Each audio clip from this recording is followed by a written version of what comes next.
এই নিউ প্যাগানিজমের মধ্যে আপনার আত্মপরিচয় বাঙালি আকারে নির্ধারণ করতে হবে। তো বাঙালি আকারে নির্ধারণ করার মধ্য দিয়ে আপনারা দেখবেন যে বাংলা সাহিত্য, বাংলা সংস্কৃতি, এটার মধ্যে বাংলা কাব্যের ধারার মধ্যে যে উপমা, উপেক্ষা, চিত্রকল্প, সেটার যে ধারণা, সেটা দেখবেন যে বেদান্তিক ট্রেডিশন থেকে ডেরায়। বেদান্তিক ট্রেডিশন থেকে ডেরায়। আপনার নাম যদি ধরেন একটা ইসলামী শব্দের আলোকে নাম হয়, আপনি কিন্তু প্রগতিশীল কবি সাহিত্যিক হিসেবে লজ্জিত হবে। আপনার নাম সংস্কার করে রাখতে হবে, ব্রাত্য অমুক, তারপরে হলো যে আপনার ধরেন যে ঈশান জয়দ্র, এইরকম একটা নাম রাখতে হবে। কিন্তু আপনি যদি আনোয়ারুল আলম রাখেন, খুবই পশ্চাৎপদ নাম হবে, লেখক হিসেবে এটা যায় নাকি? আপনার এই যে নামের খতনা, এটা দিয়ে আপনি কিন্তু প্রথম বুঝতে পারবেন যে আপনার এখানে আপনার পেগান কালচার বলেন, যে বেদান্তিক ট্রেডিশনের প্রভাবটা বা সংস্কৃত সাহিত্যের বা ধর্মতত্ত্বের প্রভাবটা আপনার উপরে কি পরিমাণ পড়ছে। ফলে বাংলা সাহিত্য বলে বেসিক্যালি যেটা ডেভেলপ করছে, এটা একটা বেদান্তিক ট্রেডিশন। তার রেফারেন্স পয়েন্ট দেখবেন সবকিছু, সিন্দুর, মেঘ, তারপর তার যে উৎপেক্ষা, এটার মধ্যে একটা হিন্দুয়ানি ব্যাপার আছে। কিন্তু এটা হিন্দুয়ানি বলা যাবে না, এটা বলতে হবে কি, এটা বলতে হবে এটা প্রগতিশীল ব্যাপার আছে। এর মধ্যে যদি আপনার আবার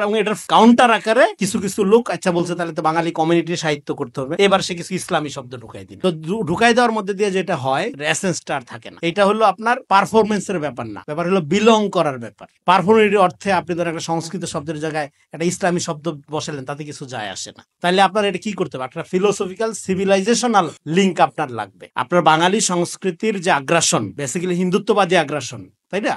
তো এই আগ্রাসনের বাইরে আপনি তাহলে ফাইট করবেন কিভাবে? ও তো বলতেছে ওর 1000 বছরের সংস্কৃতি, বাঙালি সংস্কৃতি, এটার যে ধারণা, তার তো একটা বয়ান তার আছে। সেই বয়ানের মধ্যে আপনি ফিট করেন না, কোনোভাবেই ফিট করেন না। এটা শুধু যে মোদির হিন্দুত্ববাদী আপনার বয়ান আপনাকে আউটসাইডার বলতেছে মুসলমান আকার, এই কারণেই না, ওর একটা ডিসিপ্লিনের কারণে আপনি এখানে ফিট করেন না। আপনার একটা সিভিলাইজেশন আছে, আপনার সিভিলাইজেশনটা হলো আব্রাহামিক সিভিলাইজেশন, আর ওর সিভিলাইজেশনটা হলো বেদান্তিক সিভিলাইজেশন। এখন বেদান্তিক সিভিলাইজেশনের মধ্যে এই নিউ পেগান কালচারের মধ্যে আপনি নিজের জায়গা খুঁজে নেন। কারণ হলো আপনার ভাষা, বাংলা ভাষার আবেগ আপনি ছাড়তে পারেন না। ভাষাভিত্তিক জাতীয়তাবাদ, ভাষার সাহিত্য, আপনার ভাষার হেরিটেজ কলকাতায় গড়ে উঠছে, কমল কুমাররা লিখছে, তারাশঙ্কর লিখছে, ওইটা স্যার আপনি বাঁচবেন কিভাবে? তো এই কারণে আপনাকে লিঙ্ক করানো হবে সবসময় ওই বেদান্তিক পেগান কালচারের সাথে, ওই সিভিলাইজেশনের সাথে।